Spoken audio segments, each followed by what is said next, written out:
こんにちは、実家ガーデナーです。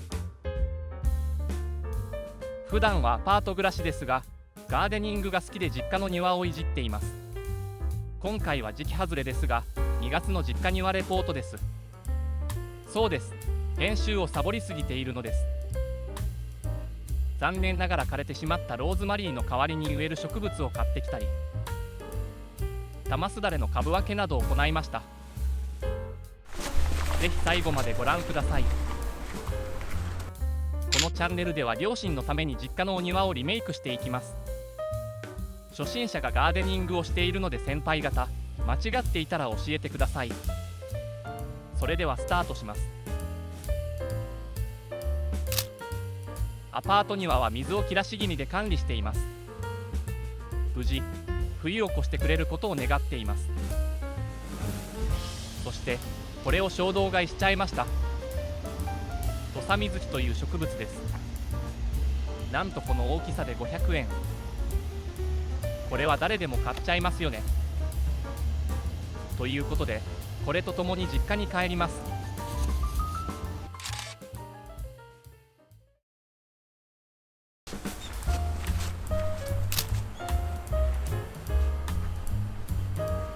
この土佐水木は枯れてしまったローズマリーのところに植えます。まずは残念ですがローズマリーを撤去していきます。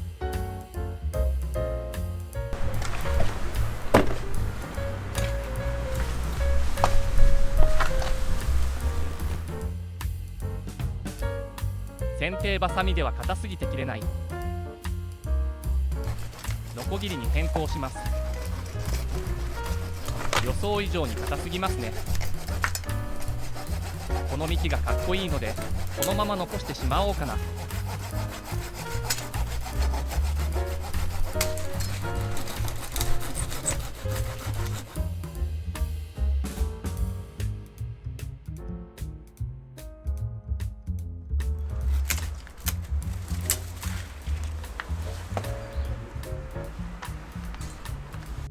この辺りに植えます。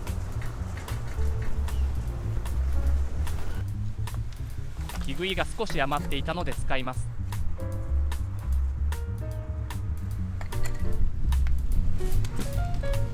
レンガを取って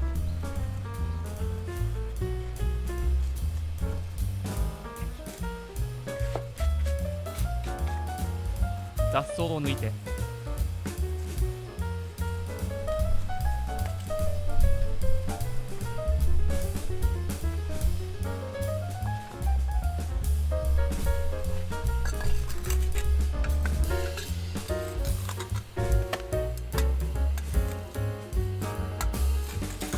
少し土をほぐしておきます。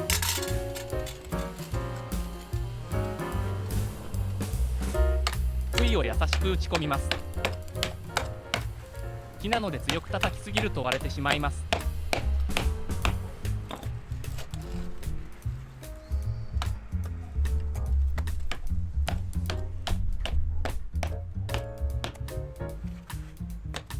杭で高さを出すことで植栽スペースを大きく取る目的もあります。狭すぎる場所に植えると根詰まりしてしまうからです。では早速植えていきます。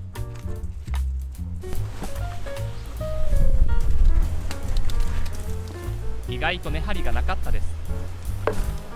山から取ってきたばかりみたいですね。こんな感じで植えます。ローズマリーを支柱代わりにしちゃいます。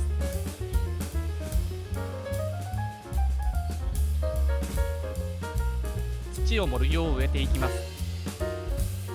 このレンガ縁石の高さを基準とします。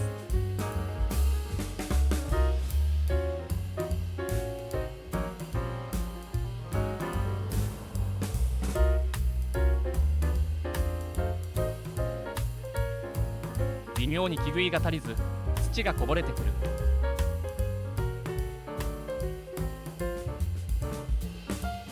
外からレンガで押さえておこう。馴染んできたらこぼれなくなるでしょう。根元に何か植えたくなってきました。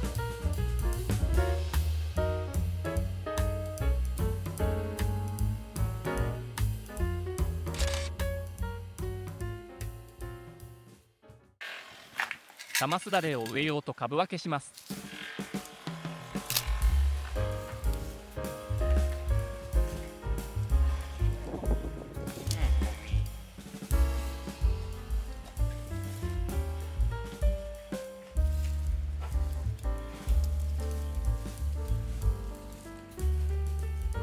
意外と球根が多くありました。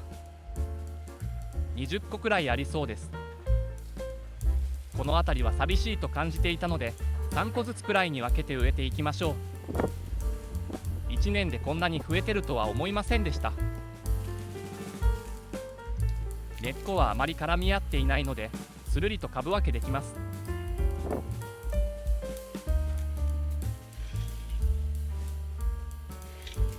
また成長してくれることを見越して、間隔は広めに植え付けます。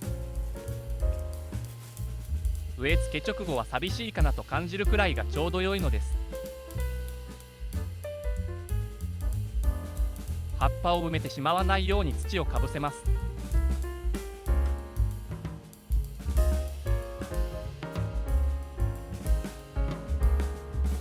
もう一つも株分けしていきます。こっちも20個くらいに分球していました。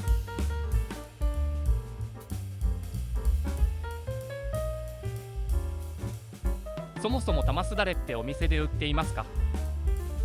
私の周りのお店では見たことない気がする。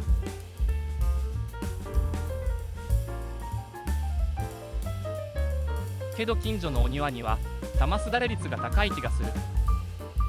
雑草みたいなものなのかな。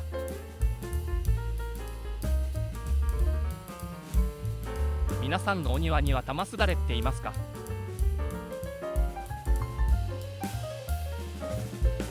さて、こちらも間隔広めに植えていきます。1年でこんなに増えるなら、来年とか間引く必要が出てきそう。球根植物って数年に1回くらい植え直した方がいいって聞いたことあるし、また来年考えましょう。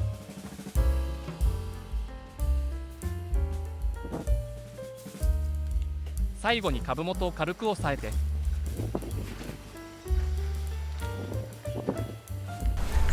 余らせておいた玉すだれを土佐水木の根元に植えます。さっき植えたばかりなので土佐水木を倒さないようにしないと。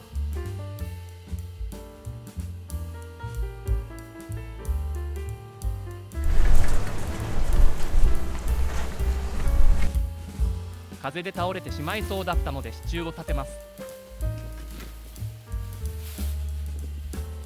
しっかり固定できなかったけど、倒れていたら親に直してもらいます。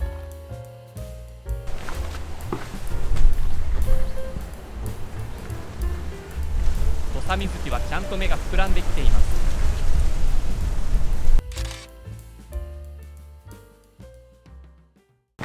さて、恒例の観察タイムです。フイリアジサイは早くも芽吹き出していました。ホトトギスにも芽吹いてきた葉っぱがありそうです。今年はいつもより気温が高かったから目覚めが早いのかな。そして新入りの土佐水木。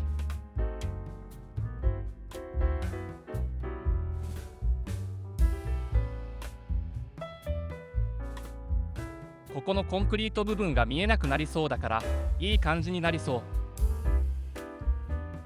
クリスマスローズが咲いています。実家は2月から3月くらいに咲きます。シランもチクチクの新芽が出てきています。親のホームセンターの買い出しについていった時にこれまた衝動買いしてしまいました。雲龍つげという植物です。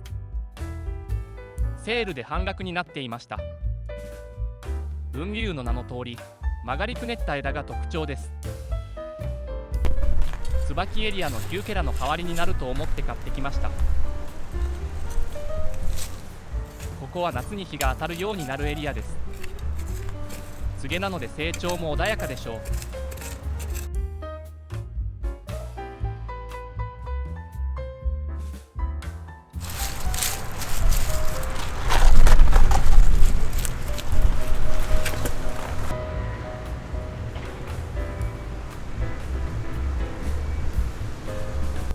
何やら鉢から芽が出てきています。親が球根を植えたみたいです。種類は忘れてしまったみたいなので、もう少し成長したらわかるでしょう。ここにも植えられていました。親曰く、植えたことすら忘れていたようです。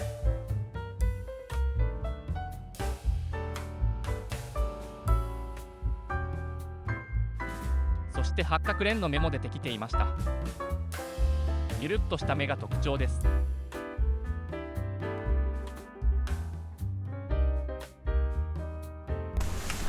いうことで2月の実家庭リポートでした。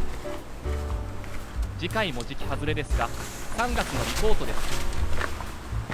最後までご視聴ありがとうございました。